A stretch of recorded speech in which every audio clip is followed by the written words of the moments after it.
Hello everyone, welcome to our channel job informations and study update. চলে এসেছি আজকে D.El.Ed 21-23 সেশনের একটি গুরুত্বপূর্ণ আপডেট নিয়ে।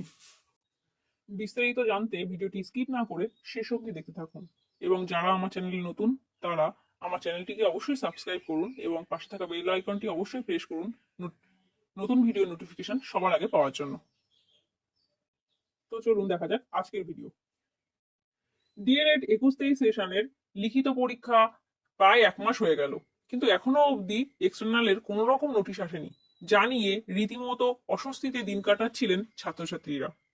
প্রাইমারি বোর্ডের বিশিষ্ট সূত্রের খবর ছিল যে মার্চ মাসের প্রথম সপ্তাহ নাগাদ হতে পারে এই এক্সটার্নাল পরীক্ষা, কিন্তু ডিএলএড 20-22 সেশনের আবার ইন্টারভিউ প্রক্রিয়ার নোটিশ আসা এবং ইন্টারভিউ প্রক্রিয়া চালু হওয়ার কারণে এখনো অবধি 21-23 সেশনের এক্সটার্নাল নিয়ে কোনো রকম কোনো আলোচনা বোর্ডের তরফ থেকে করা হয়নি, যার জন্য রীতিমতো অস্বস্তিতে দিন কাটাচ্ছিল এই ছাত্রছাত্রীরা।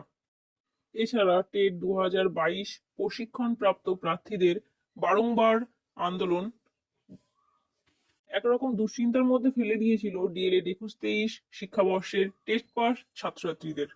21-23 শিক্ষাবর্ষের এখনো অবধি এক্সটার্নাল এবং স্কুল ইন্টার্নশিপ বাকি।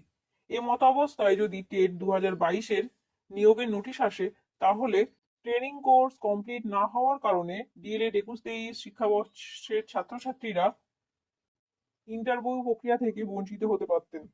এই দুশ্চিন্তার কিছুটা স্বস্তি এলো একদল ছাত্রছাত্রীর উদ্যোগে।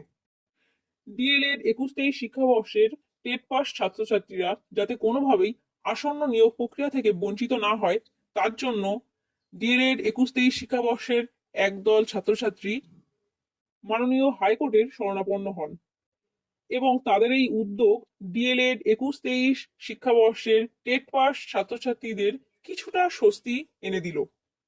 মাননীয় কোর্টের নির্দেশে আগামী 3 মাসের মধ্যে ডিএলএড 21-23 শিক্ষাবর্ষের কোর্সটিকে সম্পূর্ণ করতে হবে, এবং ডিএলএড 21-23 শিক্ষাবর্ষের এই কোর্সটি সম্পূর্ণ হওয়ার আগে কোনোভাবেই নতুন কোনো নিয়োগের নোটিফিকেশন আনা যাবে না। এটি হলো মহামান্য আদালতের নির্দেশ।